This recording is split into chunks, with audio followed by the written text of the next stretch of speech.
Hello, my name is Margaret Ajibada. I'm the STEM Positive Disruptor. And today I have a special guest on Mia's conversation. That's Engineer Kashim Ali.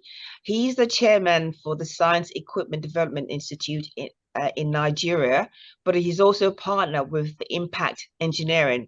The reason why we have this platform is basically we want to educate, we want to raise awareness, we want to demystify and change people's perception about what STEM is all about. That's science, technology, engineering, and mathematics. We want to bring the public into our domain.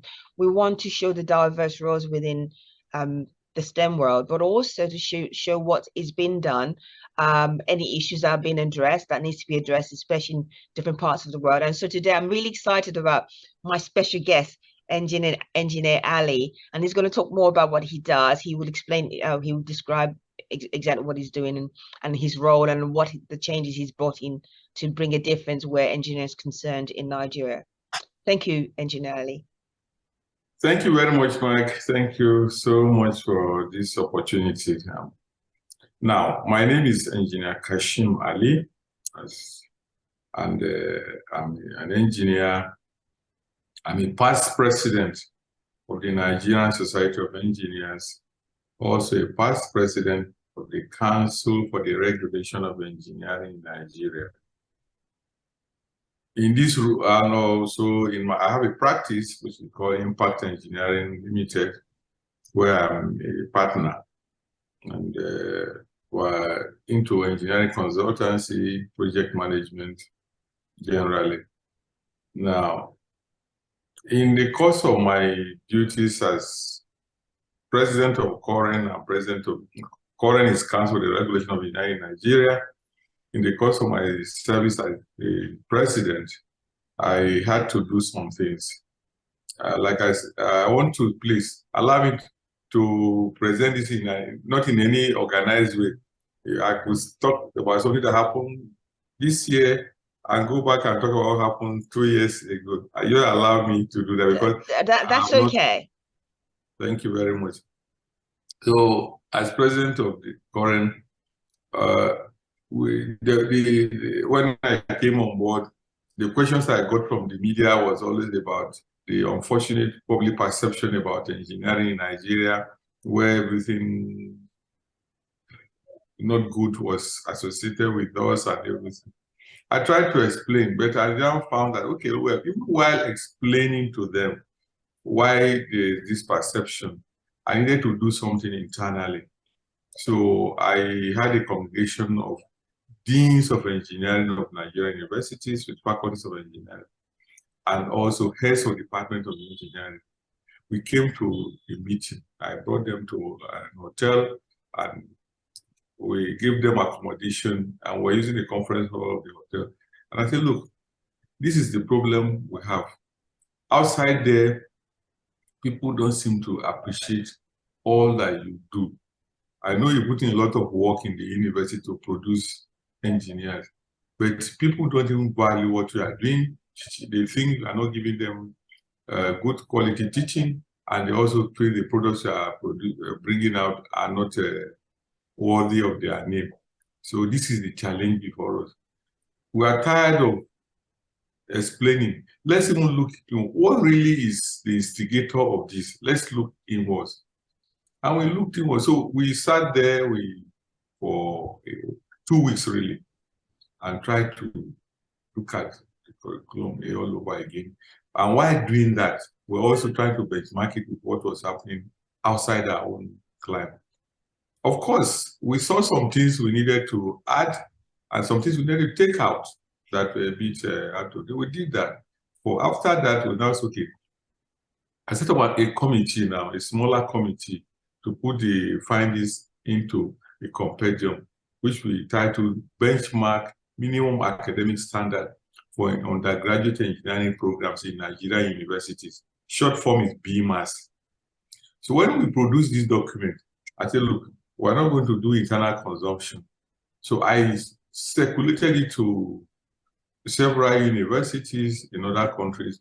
I sent to many African countries, Ghana, Tanzania, most of the African, Sudan, and then I had a partnership. I also had a link with Federation of Engineering Organizations of the Asia and the Pacific. It covered Malaysia, Indonesia, Pakistan, yes, Thailand, South Korea, and of course, the Singapore, New Zealand, and all the other people. And I sent to them for review. Between, I also sent to individual professors, outstanding professors that I knew, like Professor Elizabeth Taylor. I gave her a copy. As a personal, I gave her a personal, who was sent to Australia, I gave her a personal copy because she's, so please have a look at it and give me an honest opinion on what you think about it. I sent also to UNESCO, the UNESCO Engineering Hub in Indonesia, to Professor Shabash Khan, whom I also had met. So I sent to them, and I said, I wanted an opinion, a UNESCO opinion of the quality of our engineering education. So that we can have something we can hold. When anybody talks to me, I say, look, well, it's not by my assessment, but this is what the world thinks about us. So we did that. And the feedback was profound. You know, it was UNESCO set up a committee of experts to review. And they said, actually, asked me, is it what you are doing in Nigeria? I said, that is what we are doing. He said, then why will anybody look down on you? What you are doing is at par with what they are doing in other places. So I was invited to South American engineering institutions were having a conference in Peru. So they invited me there to come and make a presentation. In fact, they now said they wanted to see, they used me as a focal point for Africa. Let's see what Nigeria is doing. Maybe it means that is what they're in Africa, then we shouldn't be in the trouble we are. So I went and made a presentation. I was shocked that I had a standing ovation when I finished. And so I told them that, well, in Africa, we're not lazy. Where we seem like they were the whipping child of the world. But it's not because we are lazy. It's because nobody really cares to listen to us. Mm. And even now I'm here. I'm not here asking you to spoon feed me, but I'm asking you to look at what I have presented, critique it, and tell us what is wrong so that we can go and correct and move on. Because we want also to move along with the world. Mm. And that was my ending statement. And the whole world went up. It was emotional. So it's not easy to. Then somebody from Washington Accord came there, and so please, can you come to Washington Accord? We have a meeting in June. I think we do this around in December, November, December. They say, can you come to Alaska in June so that we can have a further discussion on this? And I said, by all means, why not? So I went to Alaska and presented a copy of our beamers. This benchmark standard, and we made a presentation about, and they asked questions. So they not, no, if this is where you are at, then we are not where we thought we were. So let's come and see whether we can become signatories of the Washington Accord. So we started the process. You know, signatories of the Washington Accord is one serious thing because they have their own procedures. You must have some sponsors, 2 people from different countries who can, a lot of work. We started it when we were coasting home. COVID, of course, interrupted the whole thing. So, but before you continue, what is Washington Accord? Sorry, can you explain that to the audience? Because we don't, because not everyone will know what you're talking about. Yeah. You know, the international, there's what we call the International Engineering Alliance. Okay. It's an alliance of engineering institutions in the world that feel they are the top of it. Okay. So within the alliance, you have groups for engineers called Washington Accord. There's a group for technologies called Dublin Accord, and there's a group for technicians called Sydney Accord. But the highest, of course, is Washington Accord. So, so we wanted to go into Washington Accord first.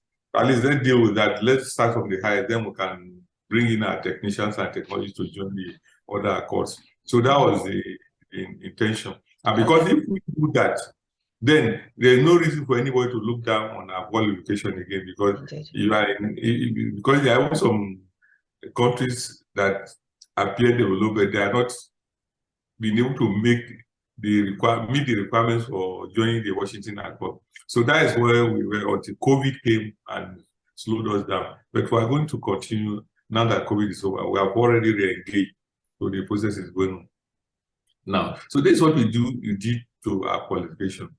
But back home also, there's the Association of Professional Women Engineers, which is a division of the Nigerian Society of Engineers.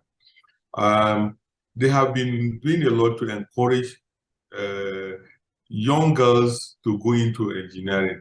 What they do normally is to go to secondary schools and try to talk to them to not to fear mathematics, because the fear of mathematics is really what scares most people from sciences. So they have been doing that at good cases. They upped it a bit by wanting to do things that are really practical. Of course, I've championed their cause for many years.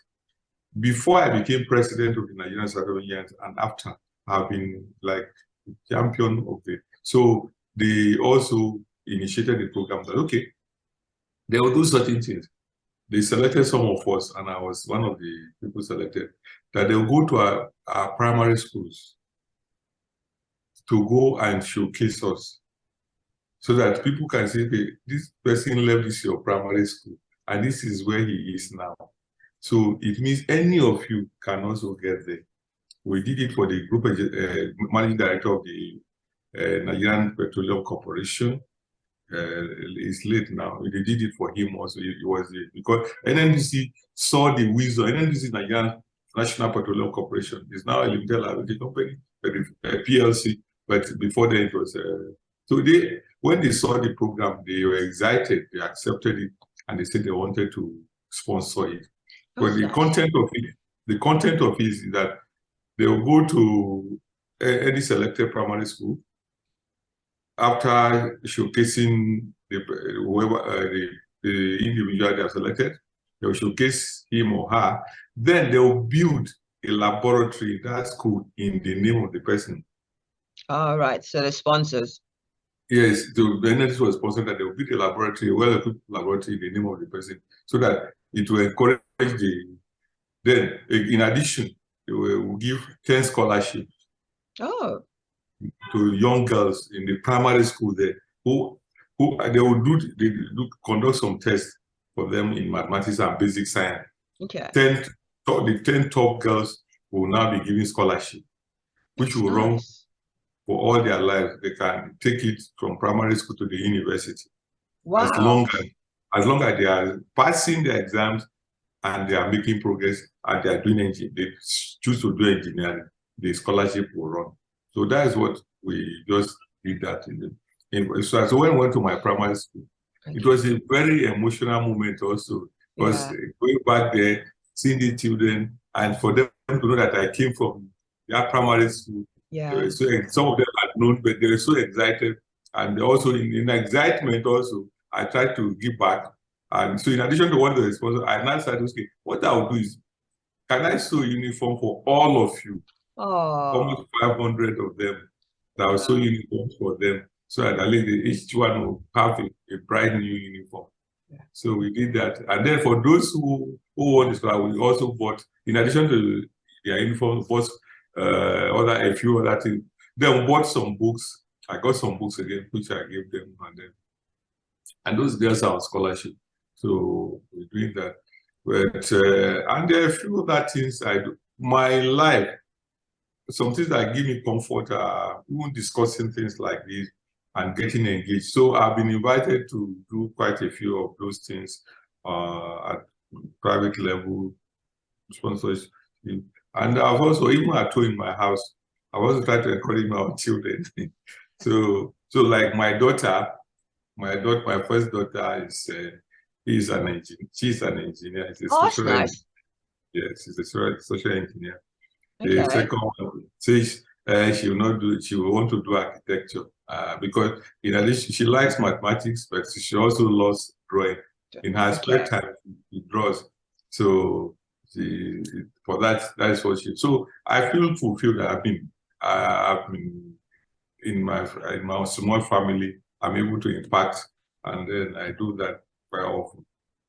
But you know, I'm so impressed with what you've done and what you've achieved and how you're impacting people across as well. And based on your, because you're in a way a benchmark, so we celebrate you. We have to celebrate what you're achieving, what you're doing, where the engineering education is concerned, but also in Nigeria, but also I'm trying to get them affiliated with the other nations as well, because to get into that stand, you talked about the Washington Accord and the importance of that. I think that's so important because you made a good point. Said the world doesn't seem to listen to us. That means that even though you are actually doing what they're doing, no one seems to appreciate that because they don't see it.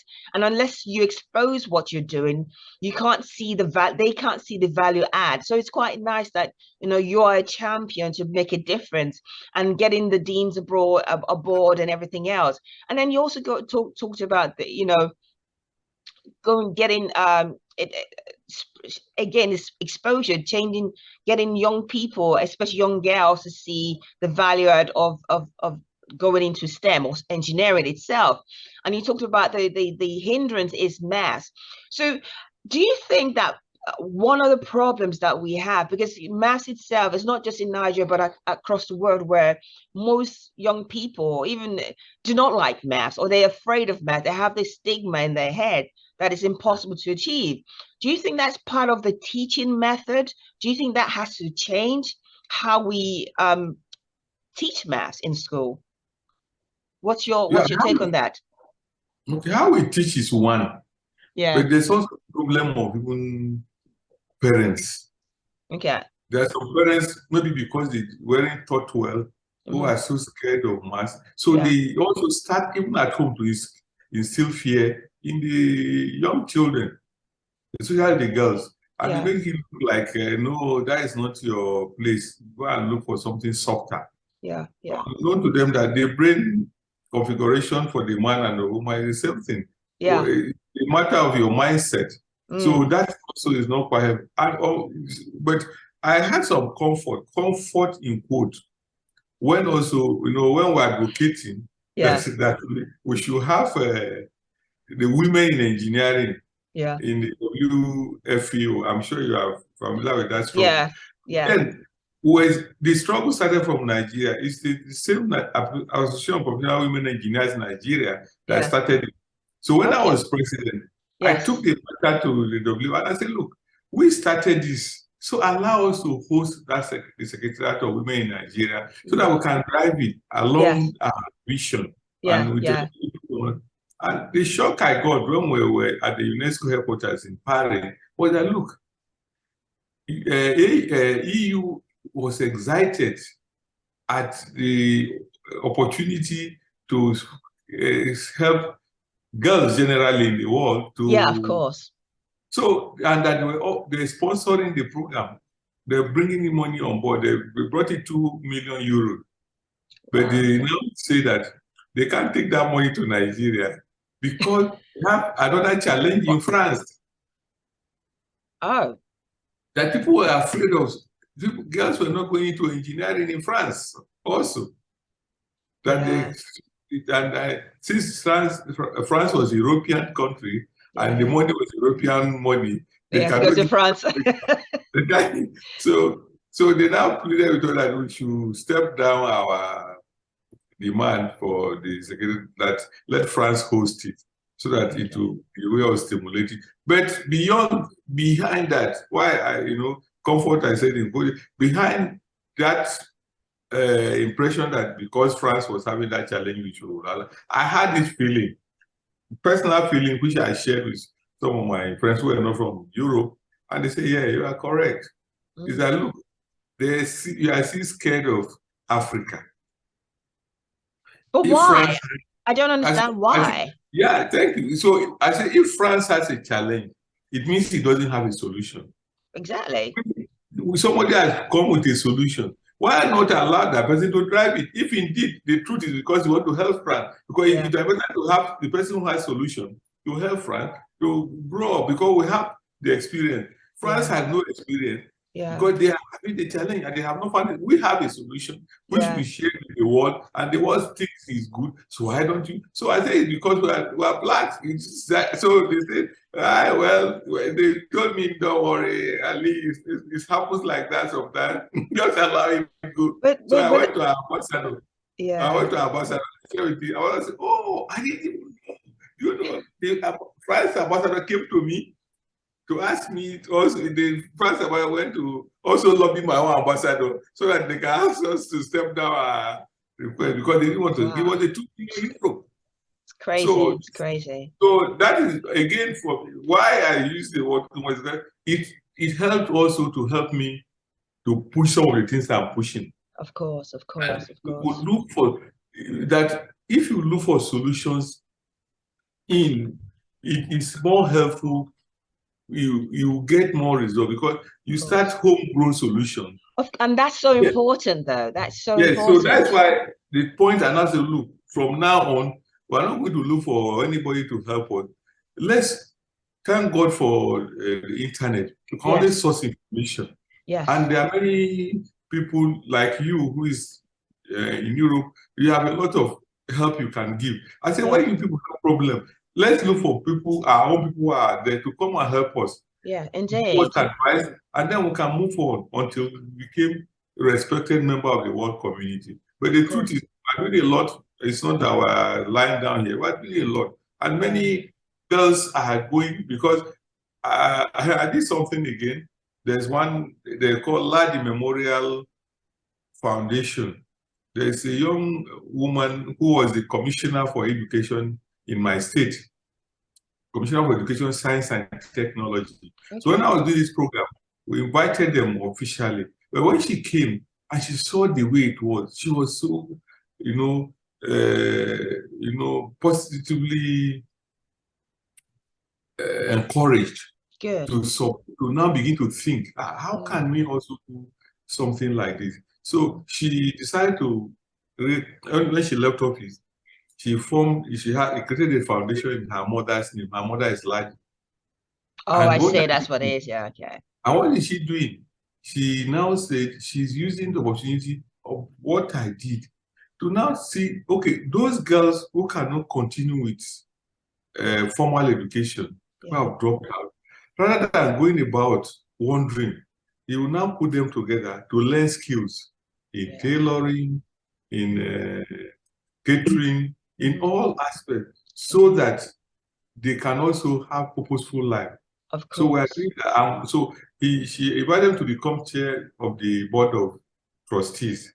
So I declined that I'll be vice chair so that I will not be, because I have a few things I'm doing. I don't want a situation where I'll be held responsible for a project not moving or not. So I'll be the vice so that I'll support. So I'll be working on that very, very, very carefully. We're doing that. We've gone to a school now to do some projects, and hopefully with what we are doing, they are going to include some of these subjects, catering,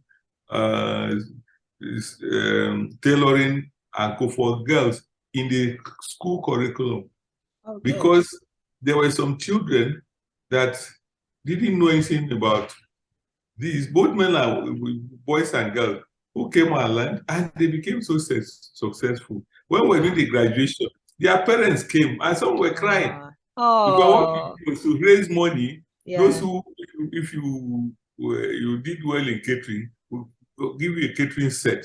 Wow. So after school, go home and start baking stuff and selling, so that you can empower yourself. Those who were successful in tailoring, we gave them sewing machine. Indeed, indeed. So now we moved it forward. We also say, government, look, this is an opportunity. Private sector person with skills wants to train young people. Come and be partners. Yeah. So the Federal Capital Territory Administration has agreed to partner. Oh, and so we now also went to Federal Ministry of Education. The permanent secretary was excited. Other officials have not keyed in fully yet, but the PAM set has keyed in. So they also say they will start the initial support by buying about 10 electric sewing machines. so that we can give to the children. Young people. So, yeah. and then we're getting orders. So we're going to get about 20-something, at least 20 sewing machines to give to the children, so that they spend since they love doing that, they spend their extra time doing that instead of going wandering about. So these are also the things that we're doing.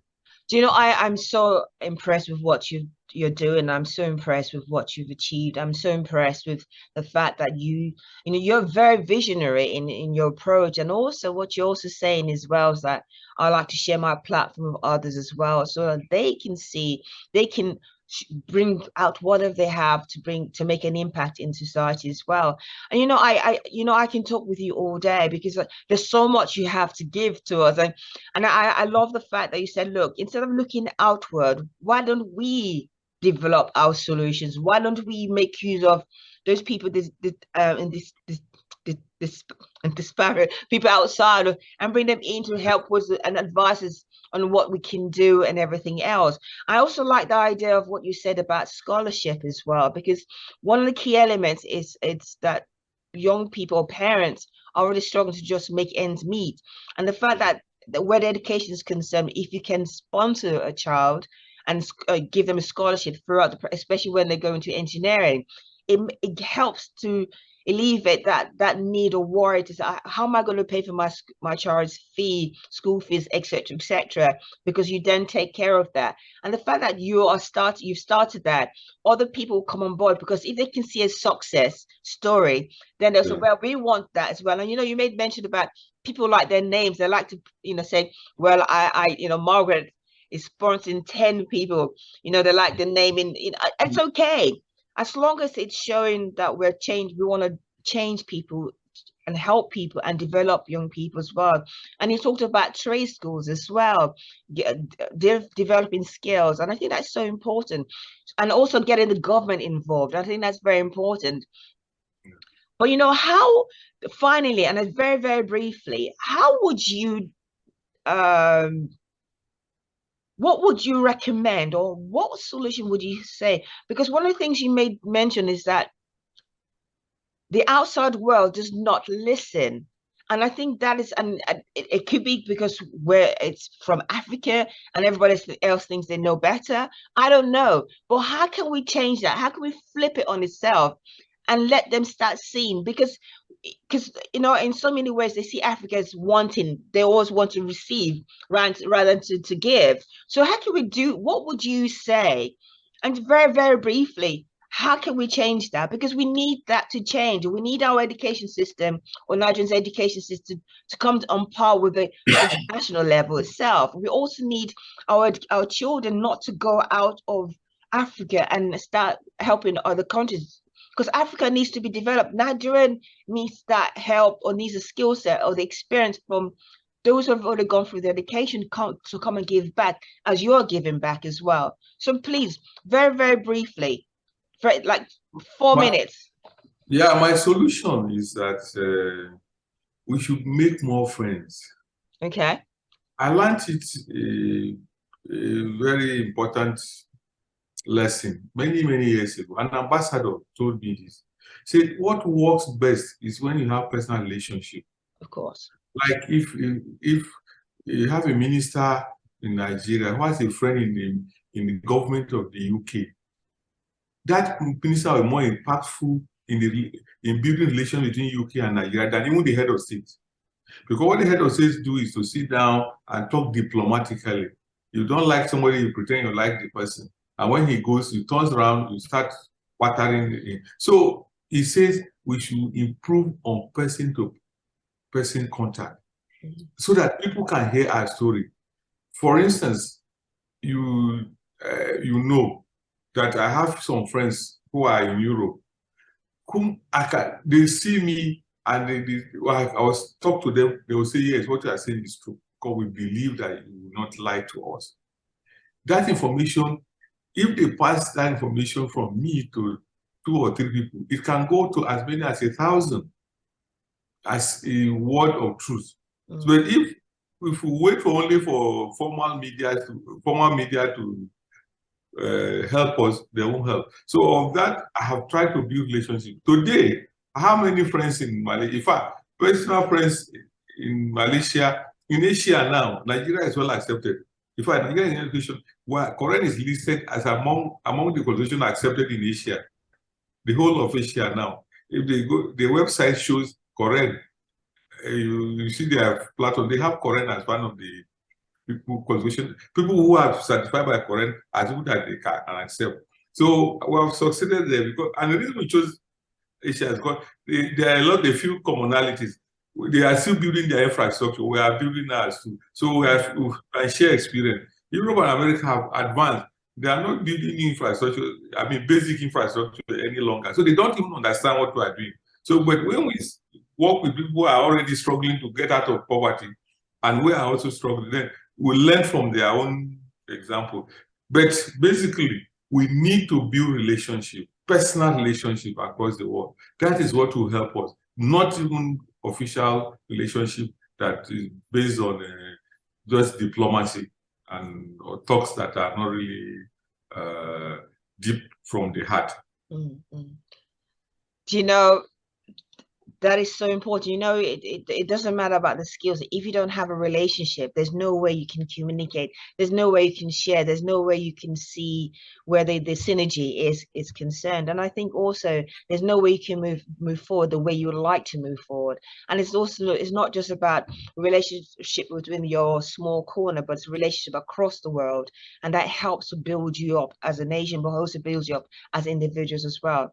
So, Engineer Ali, I am so grateful that you came on board. I mean, I know there's so much we can talk about, but the time is limited, and I do want them to listen to what you're saying, because you're doing so much, especially where the education for the undergraduates is concerned, and trying to bring it to that international level. So, and also I'm celebrating the fact that you're also helping young girls, sponsoring them, and you went to your primary school, and everyone's like, I bet they were all screaming around you, oh, entirely, yeah, so I applaud you, and I say thank you so much. So again, I just want to say I could talk with you all day, but I know we don't have the time.